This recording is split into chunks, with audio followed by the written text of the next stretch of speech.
Fujifilm XT3, so many benefits, so many negatives. I'll be talking about them with some special tips for you guys. Let's see. So the first thing I really want to talk about this camera, which is the specs. And actually this camera released 2018, but still till today the features is spectacular. Like this camera can shoot 4K 60, 10-bit, 420 internally, 422 externally, and the release year was 2018.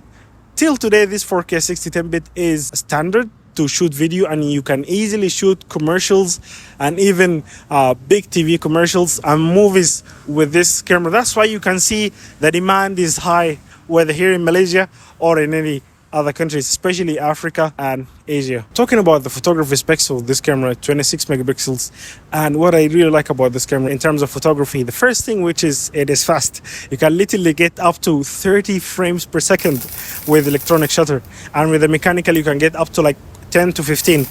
And the second thing which is the quality of the pictures. Of course it depends on which lens that you put on this camera, but overall the quality is tech sharp, and like most of the clients, they won't ask you about which camera that you are using. They just care about the quality of the images, and this camera deliver. And one of the things that I really like about this camera, which is 2 SD card slots, and to be honest 99.9% of the time I don't need more than one SD card.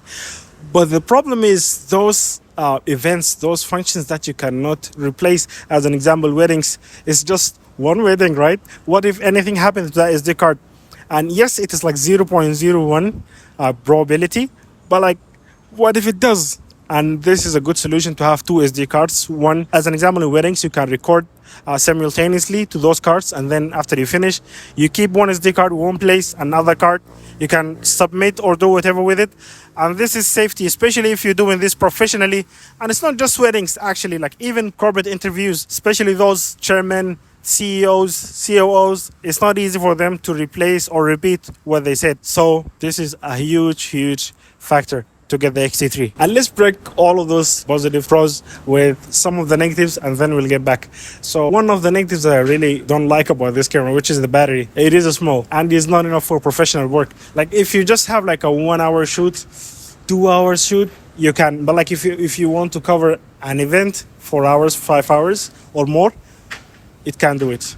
Yes, you can keep the battery with like trying to close the camera every now and then, and reducing the brightness of the screen and all of that. But like at the end of the day, you need at least 2 batteries with this camera. Bottom line, if you buy the battery grip or vertical grip for this camera, it's a perfect combo. Or if you want to just keep it small, you can just buy multiple batteries, swap it whenever you need. Overall, it's a much cheaper investment to have a whole package that is ready to do professional work. If you compare getting this camera with a lens, let's say even if you get like kit lens and 23mm, 35mm, and even let's say 50mm 1.8, all of this plus a flash, it won't cost you as much. Even in Fuji itself, if you get a medium format, it will cost way more to get you to the market, which is a huge factor and a huge reason to get this camera. One of the problems of this camera, and actually it depends on you and what's your needs, which is the autofocus.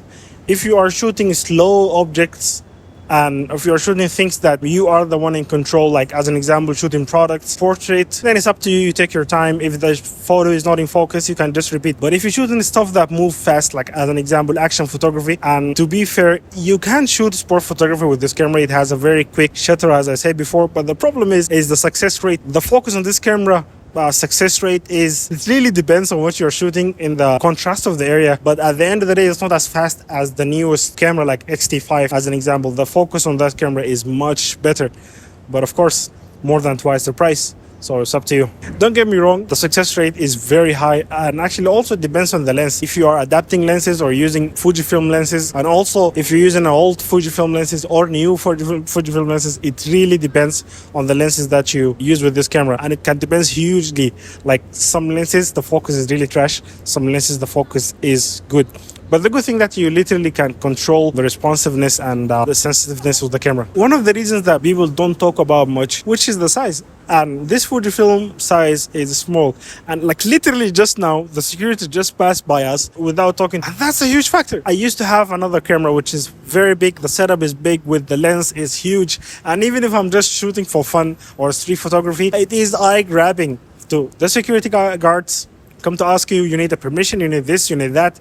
And the second thing, which is if you are living in countries that is not safe, it is a big danger. But this camera with all of this quality, with this size, not as noticeable as other cameras. One of the things that also people don't talk about, especially I see now, is just more of the specs and what the camera can give you in terms of like the speed of photos, the resolution of this and that. But like the aesthetics, this camera experience is amazing. Those metal dials on the top and this feedback that it gives and how it's like really lets you engage with the photo is just amazing. And I got asked so many times about, what is this camera? Is it a film camera? Is that? Is this? Can I see your camera? I got this so many times other than other cameras, which is also can be a huge factor for so many of you guys. I have mixed feelings about this camera. Like for so long I had it as only a fun camera, street photography camera, as I used another camera for work. But after I sold that camera and I depend solely on this camera for my jobs and for my street photography and almost everything, I do like it. And so many people that talked to me to sell this camera, basically, I didn't. Actually, I bought it in Qatar for a certain price. And here in Malaysia, like the demand in Malaysia for this camera is really high. So basically, if I sell this camera,